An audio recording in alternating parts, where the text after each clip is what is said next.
Yeah, I mean, I just know for us covering it on the East Coast, the timing ended up getting a little brutal when we were inching closer and closer to midnight. I think, speaking for myself, I was wondering when this was going to get wrapped up. Now, what do you think about the tone of the speech? Yes, you noted that all of the reporting leading up to it suggested that at least the Trump campaign was signaling that Trump had ripped up his speech after the assassination attempt, wrote a new one that emphasized unity, that didn't mention the current administration, that was aimed at bringing the country together. Then we had the speech. It seemed like he tried to do that a little bit in the prepared remarks. He talked about bringing the country together. But then the speech devolved into a rally speech, really. He attacked Nancy Pelosi, called her crazy. He accused Democrats of cheating in elections. He spent much of the speech railing against what he called illegal aliens, ravaging our cities with crime.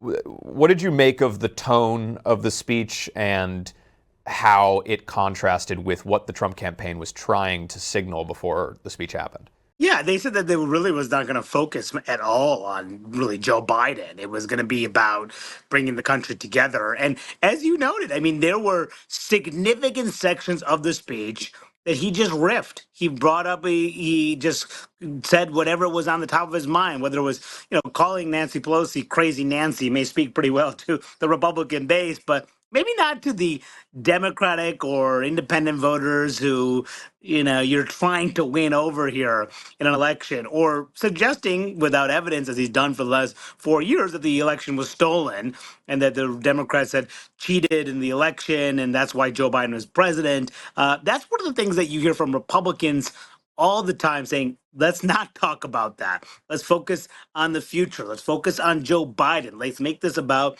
the why Joe Biden does not deserve to be reelected, not about relitigating something that in the past that led to everything that in the run up to January 6th, and the reason why that so many voters were ready to be done with them in the aftermath of January 6th. Trump just can't help himself. That is the real issue here. Once he starts talking, he continues to talk. He thinks he feels the audience in the room. He thinks they want to hear that kind of thing. But that again, that plays really well with his 35%. Does that play as well with another 10-15% that he needs? Democrats came out after just an absolutely brutal past 3 to 4 weeks of this campaign, thinking that that was good for them. They were happy that he devolved the way he did, because I think that helps shift the conversation a little bit back towards Trump, even if they have their own major problems here. But one other thing, though, is that people will consume this speech, not necessarily by watching the whole hour and a half speech, but really by the snippets they see on social media. And what are they going to remember? Maybe the assassination attempt, and then Hulk Hogan pulling Hulk his shirt Hogan. off. So, Exactly. yeah, that's Yeah. probably what they're going to end up remembering. So, it may not, all this other stuff may not really even matter that much.